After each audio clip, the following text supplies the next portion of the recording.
아랍에미레이트, 돈도 많고 석유도 넘쳐나는 나라. 그런데 단 하나 없는 게 있었습니다. 바로 비. 어느 날 수십 년 동안 비가 거의 내리지 않던 이 땅에 갑자기 소나기가 쏟아집니다. 왜 그랬을까요? 사람들은 놀라 하늘을 올려다봅니다. 신이 드디어 우리에게 축복을. 하지만 이건 신도 자연도 아니었습니다. 아랍에미레이트는 모든 것이 풍족했지만 항상 물 부족에 시달렸습니다. 이곳은 대부분이 사막이라 비가 거의 내리지 않습니다. 1년 내내 하늘은 맑고 구름이 와도 그냥 지나가 버리죠. 게다가 강도, 호수도 거의 없습니다. 즉 물이 생길 자연적인 방법 자체가 없었던 겁니다.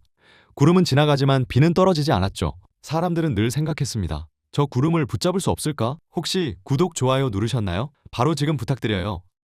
그래서 그들은 하늘에 손을 대기 시작합니다. 비행기를 띄워 구름 속으로 직접 들어갑니다. 그리고 그 안에서 눈에 보이지 않는 아주 작은 입자, 주로 소금이나 은, 요오드 화물 같은 물질을 구름 속에 뿌립니다. 이 입자들은 공기 중에 떠있는 아주 작은 물방울들이 서로 달라붙기 시작하고 점점 커지다가 결국 비로 떨어집니다. 비를 만드는데도 연간 수백억 원이 들어갑니다. 하지만 물이 부족하면 생활, 농업, 산업 다 타격을 받기 때문에 비를 만드는 것보다 훨씬 비쌉니다.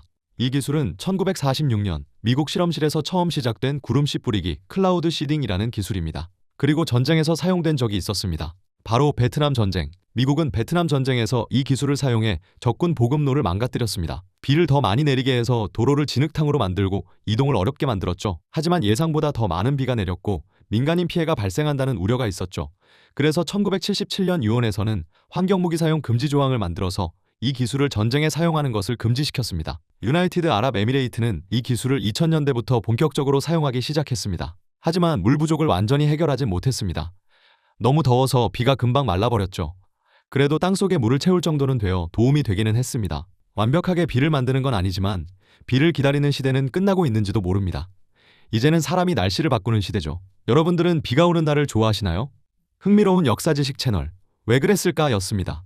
구독하시고 유익하고 재미있는 역사 이야기를 들어보세요.